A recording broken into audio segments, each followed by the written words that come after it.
Magandang hapon, narito na ang mga balita sa inyong PRTV News Break. Mahigpit ang seguridad sa paligid ng Malacanang dahil na rin sa protesta kontra korupsyon ng Iglesia ni Cristo.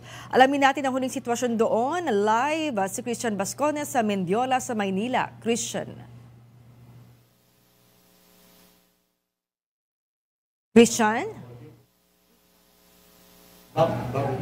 Okay, balikan natin mamaya si Christian Bascones. Samantala, naka-alerto rin ang Philippine National Police sa Surigao dahil sa rally doon ng Iglesia ni Cristo. Sa detalye, nasa linya ng telepono si Reynaldo Bernaldez ng FMR Surigao. Reynaldo? Yes, maraming salamat po, Madam. Wala namang rally na pinatupad ngayon sa Surigao City, pero pinatupad pa rin ng PNP Surigao City Central Station at tinasubog lalawigan ng Surigao del Norte ang 4 alert status kasabay ng isinigawang 3 araw na rally na Iglesia ni Cristo INC sa Maynila. Ayon sa pahayag na ni Police Lieutenant Colonel Attorney Mariano Lucban, PNP City Director ng Surigao, sa isang eksklusibong panayam ng FMR Baltic Radio Surigao na naka-alerto lahat ng kanilang puwersa kahit walang aktual na rally sa Surigao. Ito ay alinsunod sa direktiba ng PNP National Headquarters. Anya, mula pa noong linggo ay nasa full alert ang kanilang puwersa at magpapatuloy ito hanggang matapos ang rally sa Maynila. Nagpanilukban na sa kahit walang formal na abiso mula sa National Headquarters, mananatiling mataas ang alerto ng PNP Surigao, lalo na't papalapit na rin ang Pasko kung saan naasahang mas maraming tao sa mga pamilihan. Ang hakbang ito ay bahagi ng mas malawak na seguridad na pinatupad ng Philippine National Police dito sa Surigao at lalawigan ng Surigao del Norte. At yan ang balita, FMR Surigao, Reynaldo Bernaldez. Maraming salamat sa iyo, Reynaldo Bernaldez ng FMR Surigao. Balikan natin si Christian Bascones sa pinakahuling sitwasyon sa Mendiola sa Maynila. Christian, kumusta dyan? Doble higpit ang ipinapatupad na seguridad sa palibot ng Malacanang compound.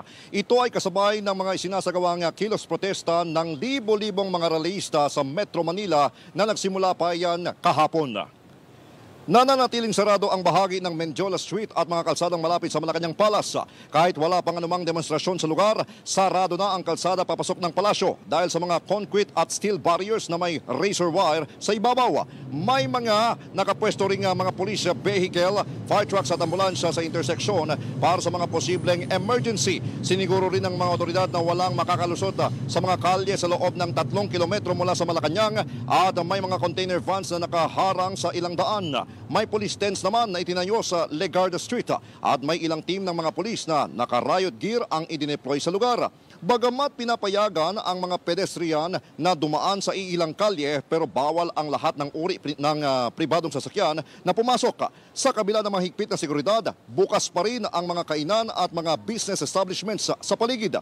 Walang naitalang rally o assembly sa mga kalsada pero itinuturing ang Mendiola na isang strategic area dahil malapit ito sa mga daan papasok ng Malacanang, ang opisyal na tirahan ng Pangulo ng Pilipinas. Ilang mga kalsada sa districts ang sarado sa mga sasakyan at pinayuhan ng publiko na dumaan sa mga alternatibong mga ruta.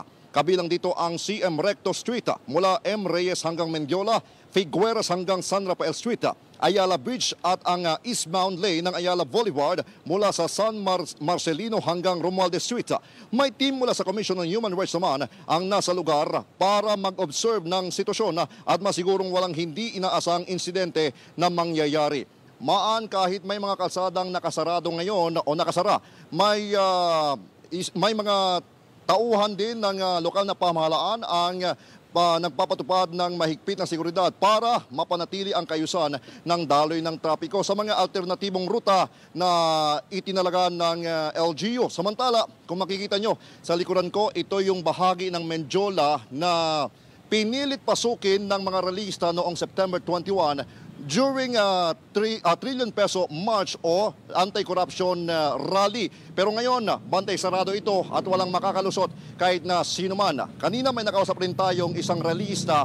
Ang sabi niya, mamaya ng bandang alas 4 ng hapon, magkakaroon ng programa dyan sa may Glorieta. At during 9 p.m. naman, magkakaroon ng isang performance ng mga inimbitahan nilang live performer. At ito yung inaabangan din natin mamaya. Pero dito nakasarado ang lahat ng mga kalsada papasok ng Malacanang.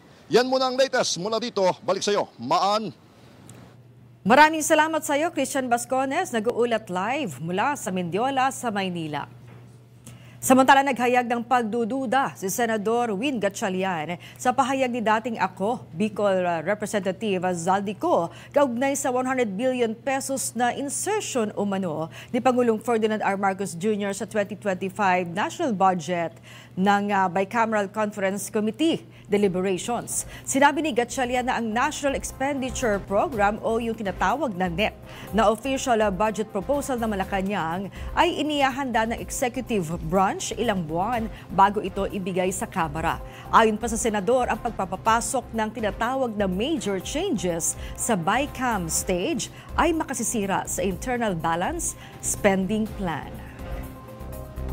Aminado ang dating kalihim ng Department of Budget and Management na sa ilalim ni dating Pangulong Benigno Aquino III na isang central figure si Zaldico sa budget plunder issue. Kahit di ka panipaniwala ang ibang sinasabi niya.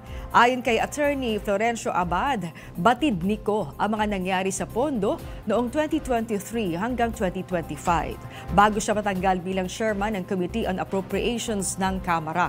Giit pa ni Abad, hindi maaring hayaan si Ko na magsalita lamang na hindi sinusuri ang kanyang sinasabi. Lalo't kumita rin ito anya noong panahon ng nakaraang administrasyon. Samantala, may 300 milyong cash gift para sa mga empleyado ng Manila City Hall, inilabas na. Sa detalye na sa linya ng telepono si Mari Ocampo. Maria. Inanunsyo ng Manila City Hall na sinimulan ng ipamahagi ang halagang 317 million pesos para sa year-end benefits ng mga regular na empleyado ng lungsod. Sakop ng pondo ang isang buwang year-end bonus at 5,000 pesos cash gift para sa lahat ng kwalipikadong personnel, kabilang na ang mga nasa legislative offices. Ayon sa City Treasurer's Office, sinimulan na ang pag-credit sa mga bank accounts ng mga empleyado ngayong araw. Para naman sa mga walang aktibong bank account, pwedeng kunin ang kanilang cheque sa cash division na nakatakdang ipamahagi ngayong tanghali.